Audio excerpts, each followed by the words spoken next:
biar lebih teratur dan tidak rancu, jangan sampai ada mau ke kiri ada mau ke kanan. Apalagi kondisinya ini hutan dan kita mencarinya itu bukan di jalur-jalur bulu saraungnya. Kita sudah keluar dari jalur, jadi sudah ada potensi ya Nozo bilang kalau kita ambil gerakan sendiri tembus di Bone. Kan kalau dari puncak itu kita sudah lihat Bone, sudah lihat Camba, sudah lihat Baru di samping kiri, sudah lihat kan? Semua. Ada potensi kita bakal tembus-tembus di situ kalau tidak sesuai koordinasi.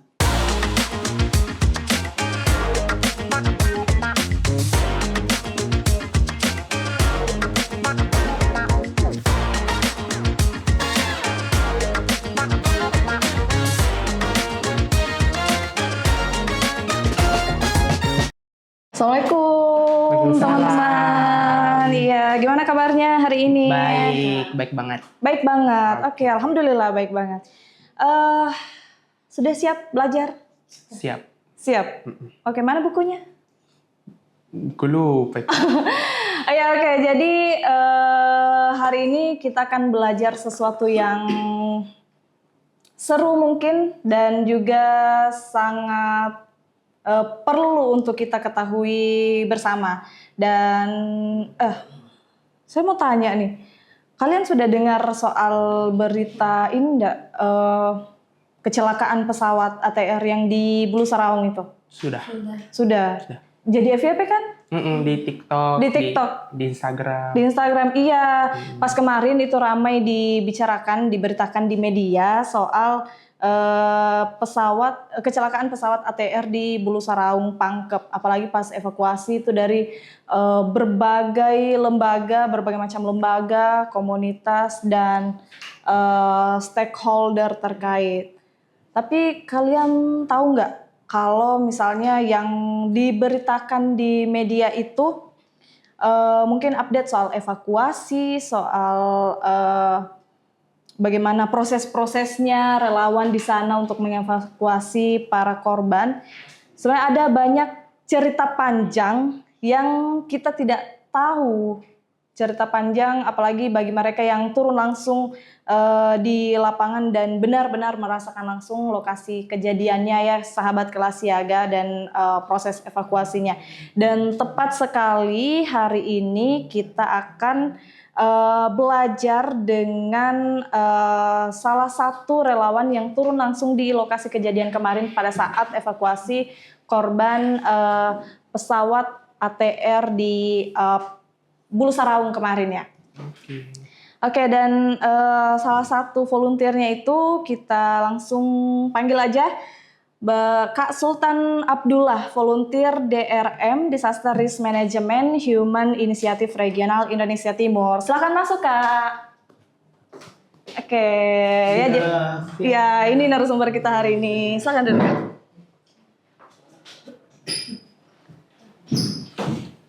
Oke, yap.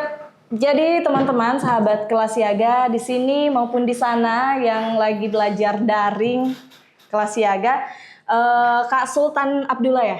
Sultan Abdullah ini merupakan Sultan Abdullah. Oke, maaf ya Kak. Sultan Abdullah ini merupakan salah satu volunteer DRM Disaster Risk Management Human Initiative Regional Indonesia Timur. Ya, kemarin Kak Sultan ini yang turun langsung pada saat evakuasi korban pesawat ATR di Bulu Saraung ya Kak. Itu berapa hari Kak di sana?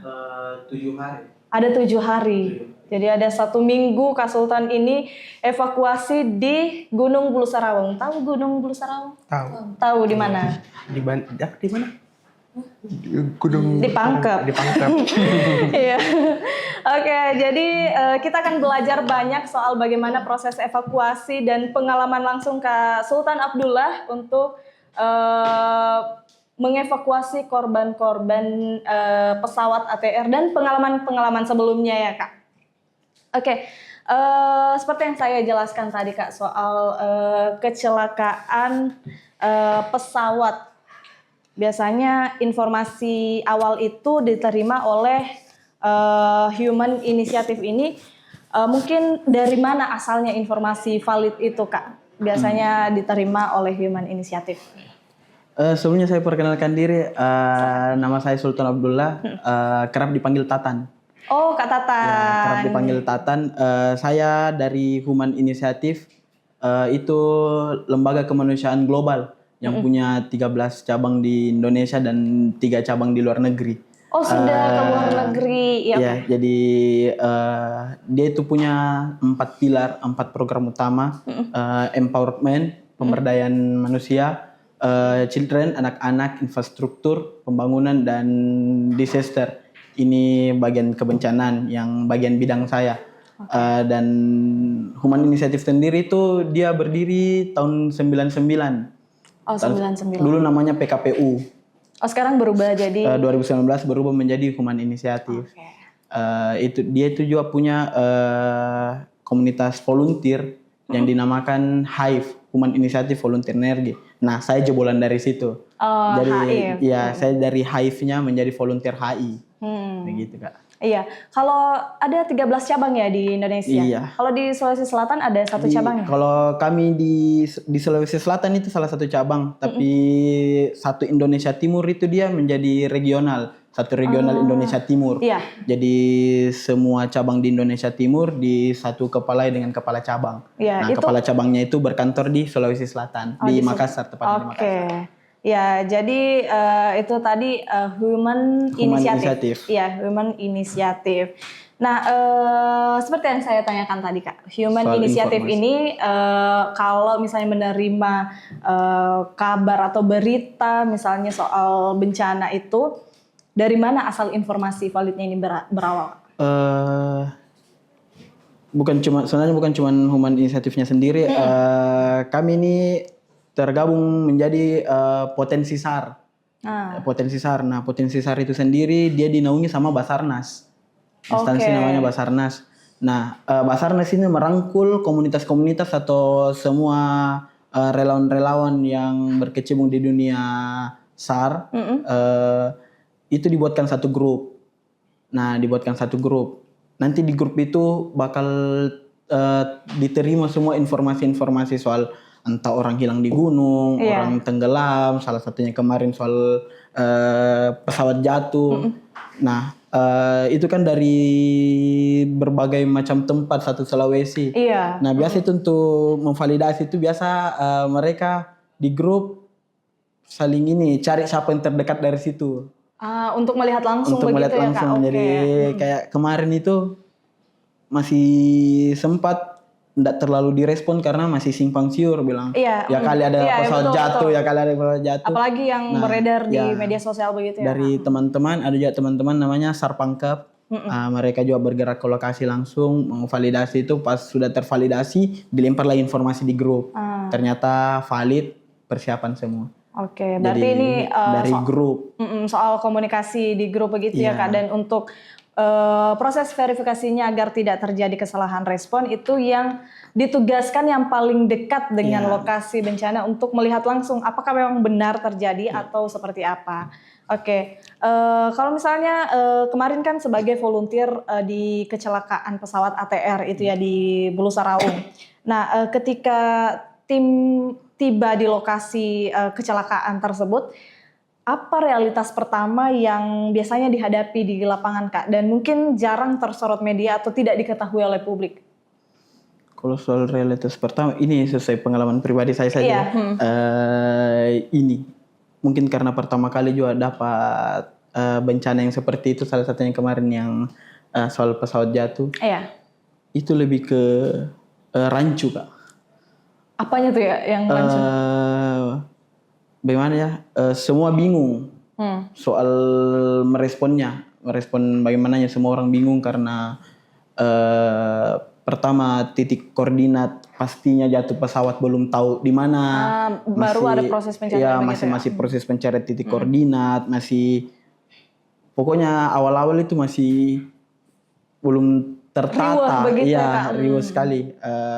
Yang sebenarnya lebih dekat lewat naik Bulu Saraung. Orang semua merapat ke leang-leang. Jadi habis dari leang-leang, bikin posko apa segala macam, lakukan pencarian. Kita langsung tiba lokasi, langsung naik ke atas menyisir dari Maros. Posisinya yang menuju Cambah. langsung naik dari situ. Pas dapat lagi verifikasi dari salah satu teman-teman pendaki di Bulu Saraung, katanya di puncak ada serpihan. Serpihan pesawat. Ada serpihan pesawat dan divalidasi lagi dengan videonya yang ada serpihan yang masih terbakar. Iya. Merapat lagi ke. Ya jadi keliling begitu tanpa informasi yang sempat pasti. beberapa kali pindah-pindah posko karena ya masih cari titik koordinat jatuh tepatnya di mana. Berarti itu lebih riuhnya pada saat proses pencarian dibanding awalnya. Proses evakuasi begitu Kak? Sama hebatnya. Sama hebatnya evakuasi beda cerita lagi ya Kak. Oke. Kalau misalnya dalam kondisi darurat seperti kecelakaan kemarin itu Kak, apa selain yang kita ceritakan tadi soal proses pencariannya, mungkin apa tantangan terbesar selain itu yang paling sering muncul saat proses respon berlangsung ini? Tantangan paling besar kalau saya pribadi nih Kak, mungkin lebih ke mental. Lebih ke mental itu tantangan paling besar kayaknya itu untuk semuanya dengan kita harus ke puncak dulu, kurang lebih 4-5 jaman kalau cepat. Jadi kalau yang kurang cepat mungkin bisa sampai 6 jaman. Dari puncak kita turun lagi menyisir kalau ada yang pernah ke Gunung Bulu Saraung, itu dia posisinya di sebelah kiri puncak. Nah dari sebelah kiri puncak kita turun lagi ke bawah lumayan jauh lagi dan itu posisinya dia vertikal. Mobilenya begitu ya Kak? Iya, mobilnya lumayan susah. Harus kita pakai tali turun. Iya, apalagi di gunung ya Kak yang medannya memang sudah jelas. Kemarin saya 7 hari enggak pernah kering. 7 hari enggak pernah kering ya Kak? Iya, makanya kayaknya kalau mau kena mental pulang juga. Iya. Dan memang harus mempersiapkan mental untuk menjadi relawan kebencanaan itu harus mempersiapkan mental itu yang salah satu yang terpenting ya Kak. Iya, karena bayangkan 7 hari di gunung evakuasi, 7 hari 7 hari basah. Ya, dalam artian bukan mandi ya.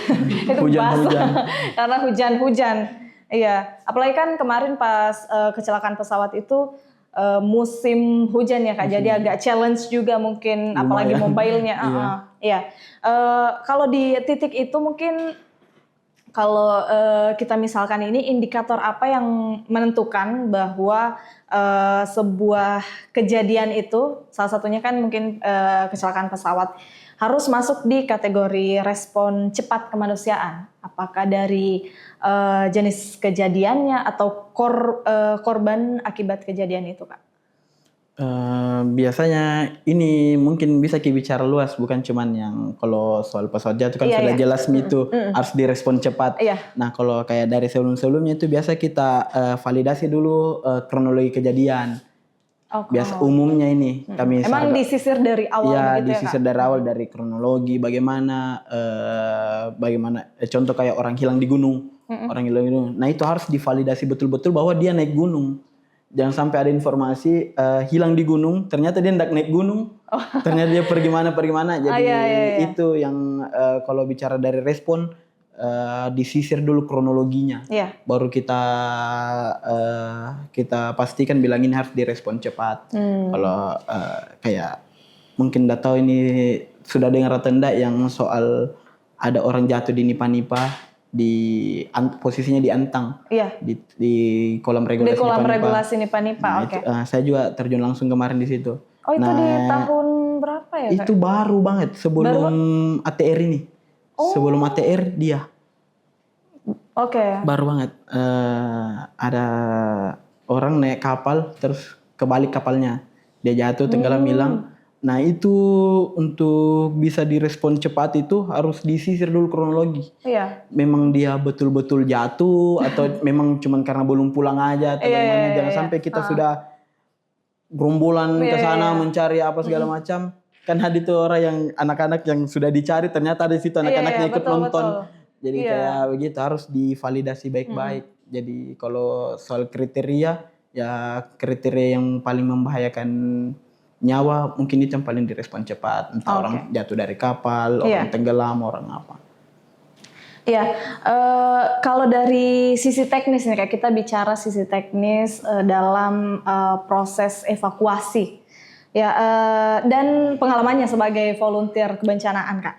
Tantangan apa yang paling berat? Kalau kan tadi sudah dibahas soal mental. Ini kalau misalnya kita bandingkan, misalnya medan, cuaca, akses lokasi, atau keterbatasan peralatan, itu semua sudah dirasakan pastinya ya, Kak. Nah, apa yang paling berat kalau kita urutkan dari beberapa hal itu? Semuanya berat sih ya. Kalau soal pengalaman kemarin semua berat, mulai dari Medan yang kami sempat jalan 32 jam nonstop. Jadi hampir 2 malam dalam hutan tanpa tenda, tanpa makan, tanpa alaskan apapun untuk evakuasi itu korban dari posisi Pengkep. Dia itu tembusnya ke Cambah. Itu harus dilewati dengan jalur yang tidak ada. Jadi belum ada pernah orang lewat situ. Iya, bikin jalan baru bikin ya. Jalan baru istilahnya. Ya. Kalau bicara apa medan paling berat, semua berat. Menurut saya semua berat. Mulai dari cuaca yang hampir tidak pernah berhenti, mungkin cuman rintik. Bahkan berhenti sejenak, enggak rintik, sudah itu deras lagi, rintik lagi, deras lagi. Iya, rintik pun basah, apalagi kalau deras kebanjiran ya kan. Apalagi Medan, kayaknya tadi saya sudah bilang dia itu posisinya vertikal, jadi dia langsung lurus begini. Iya, karena kan sudah jelas ya sahabat kelas siaga bahwa kemarin kecelakaan pesawat ATR itu dia berada di Gunung Bulu Saraung yang pastinya medannya itu tidak normal bagi sebagian orang begitu ya, Kak. Dan ini kita bicara mungkin soal pengalaman pribadi sedikit ya, Kak. Selain mungkin dari pengalamannya sebagai volunteer di kecelakaan pesawat kemarin di Gunung Bulu Saraung, mungkin bisa diceritakan pengalaman-pengalaman yang sangat membekas selama menjadi volunteer kebencanaan, Kak. Mungkin ada yang mau dibagi dengan sahabat kelas siaga. Kalau yang paling membekas sekali tuh pengalaman pertama kali saya turun. Oh iya, pastinya ya. Pertama kali saya turun karena mungkin bukan cuma saya beranggapan, mungkin masih banyak orang masih beranggapan begitu juga. Ngapain ndak digaji, capek-capek pergi sana. Apalagi kita juga buat diri tak berada di situasi yang bisa jadi mencelakakan diri kita juga. Betul. Pertama kali turun itu saya di Tompo Bulu. Di Tompo Bulu Maros. Di Tompo Bulu. Di Maros, di Sungai Savana. Itu ada bencana apa di situ? Di situ ada salah satu mahasiswa Unhas, dia terseret air kurang lebih 5 kilo. Kurang lebih 5 kilo. Itu di tahun berapa ya? Itu di tahun kemarin. Di tahun kemarin. Nah, di situ pertama kali saya turun dan masih punya anggapan yang seperti itu. Masih punya anggapan yang seperti ngapain kita capek-capek kan. Tapi menghabiskan waktu kan. Cuman kemarin karena saling ngajak-ajak, udah ikut. Pas ikut evakuasinya itu berjalan 2 hari. Berjalan 2 hari, saya terjun langsung juga ikut menyisir kurang lebih hampir 10 kilo. Menyisir sungainya. Dengan jalan begitu ya, Kak? Iya, jadi kalau kami itu sebutnya infanteri. Infanteri itu kami menyisir sungai. Kalau di gunung itu namanya esar. Jadi kami berjejer, terus menyisir daerah-daerah yang mungkin kita anggap mencurigakan, bilang korban ada di situ atau bagaimana. Nah, kemarin itu setelah saya ikut itu evakuasi apa segala macam.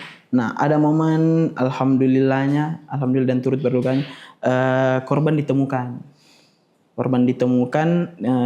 Dibawa ke puskesmas dan diserahkan ke keluarganya. Dan di hari itu juga ya, Kak? Di hari itu pas after 2 hari pencarian. Nah, itu orang tuanya saya saksikan langsung yang kayak dia makan ndak makan, minum ndak minum. Pastinya ya. Mandi ndak mandi, menunggu di lokasi di posko sama-sama kita dengan harapan anaknya. Pas ditemukan nangis, saya situ punya POV baru lagi sudut pandang. Bilang, oh ternyata orang yang saya anggap bukan apa-apa dan tidak penting, itu orang yang paling ditunggu di rumahnya, mau dalam keadaan hidup atau meninggal dunia, minta maaf. Berarti tantangan emosional pasti dirasakan sekali ya Kak, menjadi seorang volunteer ini. Banget. Iya, sudah berapa lama Kak jadi volunteer di Human Initiative? Kalau dari volunteer di Human Initiative ini baru jalan 1 tahun. Baru jalan 1 tahun. Ini tahun kedua. Iya, dan sudah turun di berbagai lokasi kebencanaan begitu ya Kak? Oke. Masih di Sulawesi Selatan atau sudah pernah keluar juga? Saya masih di Sulawesi Selatan. Oke. Ya, kita bicara soal proses evakuasinya lagi ya Kak. Dalam proses evakuasi itu mungkin bisa diceritakan tentang kisah heroik yang ada namun tidak terekspos mungkin di beberapa pengalaman. Boleh diceritakan mungkin kisah nyata dari relawan yang paling menggambarkan nilai kemanusiaan dan pengorbanan Kak. Mungkin ada yang akan termotivasi juga menjadi relawan kebencanaan nantinya, sahabat kelas siaga Kak. Kalau bilang momen heroik, menurut saya semuanya tuh heroik. Semuanya heroik, ya betul sekali. Semuanya. Iya. Bahkan ibu-ibu di dapur yang 24 jam masakan kita 3 kali sehari makan, menurut saya itu heroik. Iya. Yang mereka mengeluh dengan tidur cuma 1 jam. Bayangkan hampir 1.000 orang dia masakan. Ada 10 hampir 15 orang. Menurut saya itu juga heroik. Betul Evakuasi korban dari jurang, kami sama-sama tarik naik ke puncak.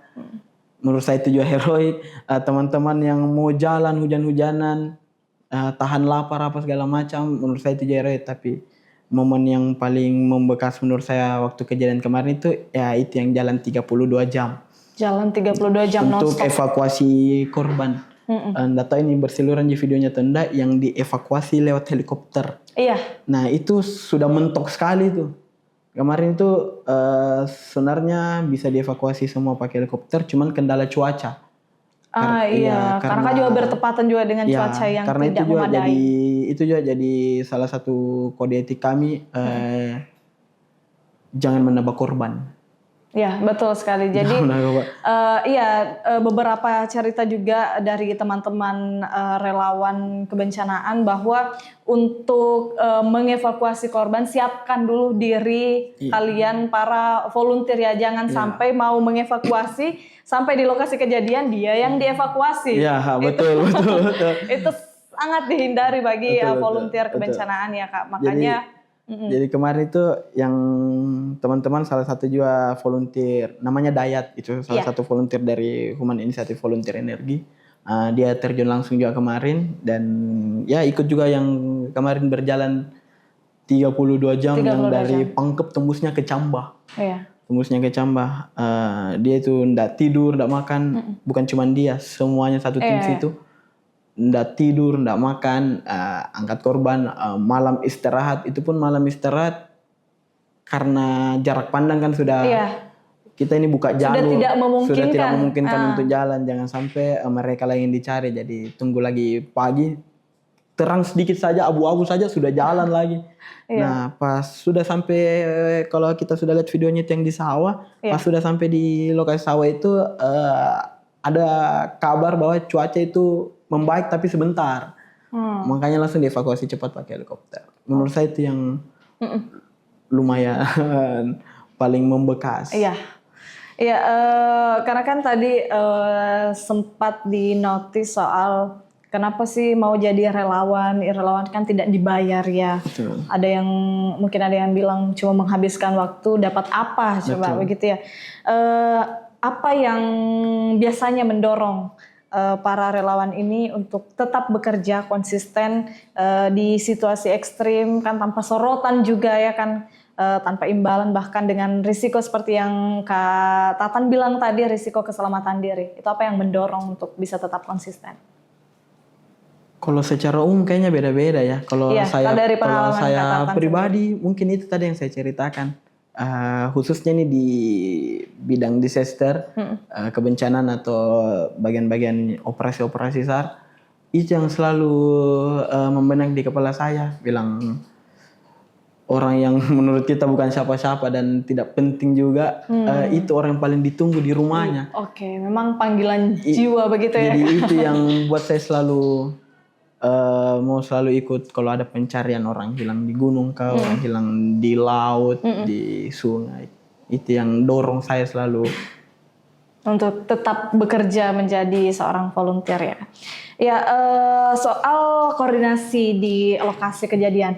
Kan yang turun di lokasi bencana itu tidak cuma satu lembaga, tidak cuma satu komunitas atau satu orang saja, ada banyak dari berbagai pihak ya Kak. Kalau kita bicara soal koordinasi, bagaimana koordinasi antar relawan ini untuk bisa berjalan solid di situasi yang cukup menegangkan? Ini saya mungkin ceritakan langsung saja teknisnya kemarin di sana bagaimana. Dari beratus-ratus orang itu kami juga dibagi menjadi beberapa seru. Seru itu tim. Oke. Kami dibagi menjadi beberapa tim. Nah, dalam satu tim itu selalu ada yang kepalai. Iya, Selalu, kayak mungkin dia jadi istilahnya kayak dan timnya lah, komandan timnya. Itu ada yang kepalai. Jadi kan kemarin tuh saya cerita sedikit kemarin tuh proses evakuasinya itu kita mencari masih buta-buta posisi korbannya di mana. Iya, belum ada kejelasan soal lokasi tepatnya. Jadi kami tuh selama 7 hari memang mencari, walaupun sudah tahu posisi jatuhnya di mana, posisi ekornya posisinya di mana, posisi kepalanya pesawat bagian mana. Cuman kalau dari korbannya kami masih selama hampir 7 hari itu berupaya untuk cari di mana lokasinya masing-masing setiap korban. Nah, dalam proses pencarian itu kita lakukan segala kemungkinan. Muncul dari utaranya gunung, sisir dari selatannya gunung, sisir dari depan, sisir dari belakang, dari bawah ke atas, dari atas ke bawah. Nah itu dia kami itu dibagi jadi beberapa tim. Saya ambil contoh saja, dibagi jadi 5 tim. Nah jadi 5 tim itu terdiri dari contoh ada 50 orang, 5 sampai 100 orang dalam satu tim. Nah dalam satu tim itu ada yang komandani. Contoh ditunjuk dia jadi dia manakan dia untuk kontrolin satu tim. Nah untuk lebih gampangnya lagi kan itu di situ ada beberapa instansi. Betul. Nah di setiap instansi kontrol lagi anggotanya berapa yang ikut. Contoh dari Human Initiative yang terlibat dari tim 1 itu Human Initiative ikut 4 orang. Nah saya harus kontrol bahwa 4-4-nya ini lengkap sesuai koordinasi, gerakannya tidak di luar koordinasi apa segala macam, karena supaya lebih rapi aja, lebih rapi ya. lagi. Tapi ada satu orang ini yang jadi dan timnya dia yang kontrol lagi sama anggota. Sebelum naik dia hitung, sebelum turun dia hitung, pembagian job desk-nya dikasih jelas. Nah itu kalau dibagi lagi jadi 5 seru, nah setiap seru bakal begitu juga mekanismenya. Supaya makanya biar lebih teratur dan tidak rancu, jangan sampai ada mau ke kiri ada mau ke kanan. Apalagi kondisinya ini hutan dan kita mencarinya itu bukan di jalur-jalur bulu saraungnya. Kita sudah keluar dari jalur, jadi sudah ada potensi ya Nozobila kalau kita ambil gerakan sendiri tembus di Bone. Kan kalau dari puncak itu kita sudah lihat Bone, sudah lihat Camba, sudah lihat Baru di samping kiri, sudah lihat semua. Ada potensi kita bakal tembus-tembus di situ kalau tidak sesuai koordinasi. Lebih begitu Kak. Kalau mungkin dari seluruh respon yang dilakukan para volunteer maupun semua stakeholder yang terkait, apa pelajaran terbesar yang bisa dibagikan kepada sahabat kelas siaga di sini maupun yang di sana?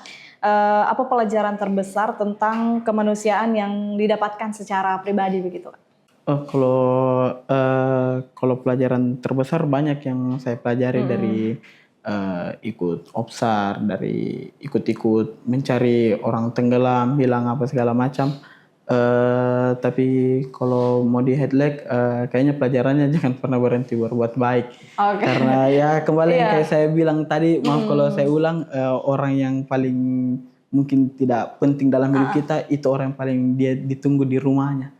Berarti memang untuk mempersiapkan diri kemudian turun ke lapangan itu memang latihannya itu dilatihnya itu setiap hari atau bagaimana Kak? Karena ini juga butuh fisik selain mungkin mental yang betul. Kuat, butuh fisik yang siap siaga juga ya kan Kak?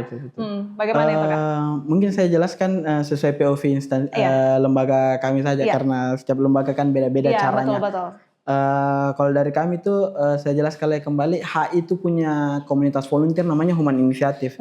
Nah, Human Initiative ini yang merekrut volunteer yang diperuntukkan nanti untuk HI-nya. Oke. Jadi kami punya 2 divisi, pendidikan sosial sama DRM-nya. Nah, DRM-nya ini yang berkecimpung di dunia kebencanaan, dunia SAR, itu disaster risk management. Nah, kami ini sistem operate-nya itu diajarkan semua hal-hal yang kemungkinan bakal kita gunakan nanti di lokasi-lokasi. Seperti MFR, Medical First Response, penolongan pertama. Kita diajarkan bagaimana cara menangani korban tenggelam, korban yang patah, fraktur luar, fraktur dalam, patah tulang dalam, patah tulang luar. Kami dibekali itu semua. Kalau kayak kemarin ada situasi di mana kita tidak bisa jangkau lokasi-lokasi tanpa kita harus pakai tali. Nah, kami jadi dibekali itu namanya vertical rescue. Vertical rescue kami diajarkan bagaimana caranya, kami sebutnya itu water rescue, vertical rescue. Nah, water rescue itu kami diajarkan bagaimana caranya memobile perahu karet, bagaimana caranya naikkan korban ke perahu karet, bagaimana caranya selamatkan korban tenggelam, bagaimana caranya atasi. Pokoknya kami dibekali itu semua sebelum turun. Jadi memang butuh proses, butuh waktu untuk betul-betul siap turun ke lapangan, turun ke lokasi bencana ya Kak. Betul. Ya, sebagai penutup mungkin apa pesannya untuk para relawan muda, komunitas dan masyarakat umum tentang makna hadir di tengah tragedi ini Kak? Kalau itu mungkin saya cuman bisa mengutip sebuah kutipan dari seorang penjual kopi di Jalan Perintis Kemerdekaan. Dia pernah bilang, jika pendidikan di Indonesia tidak mampu membuatmu lebih cerdas, maka jadikanlah pendidikan membuatmu lebih berguna. Mungkin itu Kak. Oke, ya quotes of the day ya Kak.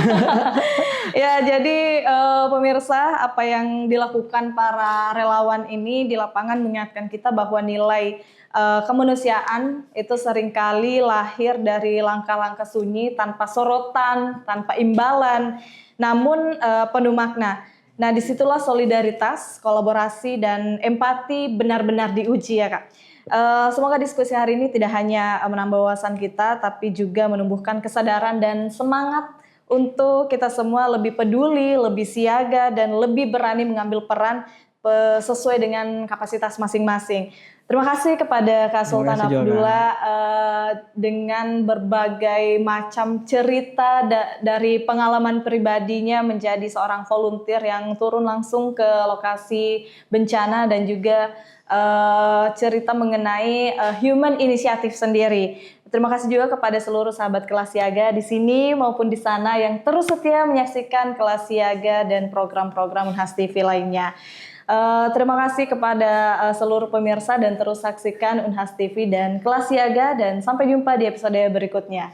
Wassalamualaikum warahmatullahi wabarakatuh.